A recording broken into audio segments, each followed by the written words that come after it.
Aujourd'hui, nous allons parler de la Chine, particulièrement de son armée, l'armée populaire de libération. Alors, la question que je me suis posée sur l'armée chinoise est de savoir que vaut l'armée chinoise aujourd'hui. Depuis un certain temps, les points de tension impliquant la Chine se multiplient. On peut citer Taïwan, Hong Kong, en mer de Chine, sans oublier aussi ce climat de guerre froide avec les États-Unis. On doit toutefois savoir qu'une guerre n'est pas une chorégraphie millimétrée. Alors, que vaut l'armée chinoise aujourd'hui? Selon moi, je pense qu'il y a trois grands ingrédients pour faire une bonne armée. Premièrement, il y a les hommes, ensuite il y a du matériel et enfin de la stratégie. Sans oublier un quatrième ingrédient qui fait toute la différence qu'on abordera à la fin de notre vidéo. Premièrement, les hommes.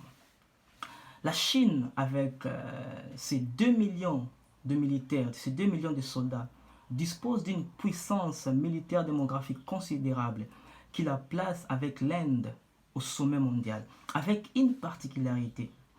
L'armée populaire de libération doit sa loyauté non pas à la population chinoise, ni même à la constitution chinoise, mais cette armée doit sa loyauté au Parti communiste chinois dont elle dépend. Imaginez un peu les débats ou les discussions en France, par exemple, si les priorités de l'armée française étaient de défendre la République en marche, qui est le parti d'Emmanuel Macron. Ça, c'était juste une parenthèse. Ensuite, il y a du matériel. Là, les ambitions de la Chine se résument en chiffres. En l'an 2000, les dépenses militaires de la Chine étaient autour de 22 milliards de dollars américains. En 2019, c'est autour de 260 milliards de dollars américains. Donc, la puissance matérielle de la Chine a suivi un développement considérable. L'armée chinoise, avec ses 3500 tanks, ses 1200 avions de combat et ses deux porte-avions en activité, dispose d'une puissance militaire considérable. Même si sa puissance de fait, on doit quand même le dire, sa puissance de fait est inférieure à celle des États-Unis. Les États-Unis disposent aujourd'hui de 6300 tanks, de 2100 avions de combat et de 19 porte-avions. Troisièmement, de la stratégie. On sait bien que la stratégie s'apprend dans le livre, dans les écoles militaires, mais surtout sur le terrain.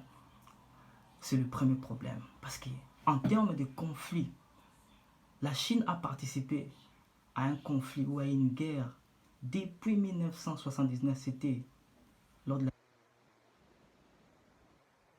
frontalier, il y en a eu plusieurs, notamment ces dernières années avec l'Inde.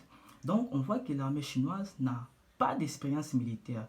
Depuis plusieurs décennies, la Chine n'a pas participé à une guerre. Parce que puisqu'il est difficile de juger de la qualité d'une armée avant de la voir combattre. En 2018, un haut gradé de l'armée chinoise, le lieutenant général part en retraite avec un seul regret, celui de n'avoir participé à aucune guerre. La même année, le journal de l'armée chinoise, c'est aussi un journal proche du parti communiste, écrit dans un éditorialiste ce qui suit. Le poison de la paix a ramolli le moral des troupes partout où s'est infiltré. Nous le payerons si un jour une guerre éclate, dont les Chinois sont conscients du manque d'expérience de leur armée. C'est pourquoi depuis un certain temps, la Chine s'est lancée à une série de réformes, notamment impulsées par le président Xi Jinping. Premièrement, il y a la réduction d'effectifs. Deuxièmement, l'amélioration de la qualité d'entraînement. Et enfin, la participation à des opérations de maintien de paix, notamment avec l'ONU. Voilà un peu sur la stratégie. Et on va maintenant parler de l'ingrédient mystère dont j'avais évoqué au début de la vidéo. Ce sont les alliés. Les États-Unis aujourd'hui disposent de l'armée la plus puissante du monde. Les États-Unis font partie d'une alliance militaire appelée l'OTAN. Les États-Unis disposent de bases militaires et de pistes d'atterrissage dans les 4 coins de la planète. La Chine en est encore très loin. La Chine dispose que d'une seule base à Djibouti, une base sans piste d'atterrissage.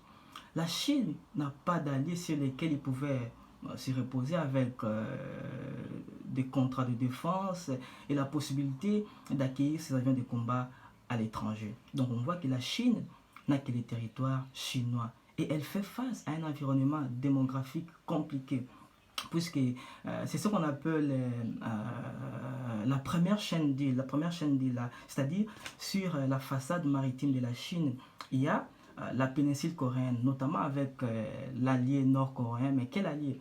Un allié encombrant et surtout turbulent. La Corée du Sud avec plusieurs bases militaires américaines, notamment la plus grosse à Séoul avec plus de 25 000 soldats américains. Tout l'archipel japonais avec de bases militaires américaines et le 7e flotte qui est basé. On peut citer aussi l'archipel philippin, ainsi de suite. Donc pour la Chine, avoir accès à l'océan Pacifique, c'est vraiment un défi. En bref, on peut dire que la Chine est une puissance militaire régionale, nombreuse, bien équipée, mais qui manque d'expérience et qui évolue dans un environnement défavorable à ses ambitions de devenir une armée de classe mondiale. Voilà ce que j'allais vous parler sur l'armée chinoise. On se retrouve prochainement pour une prochaine vidéo. Je vous dis ciao.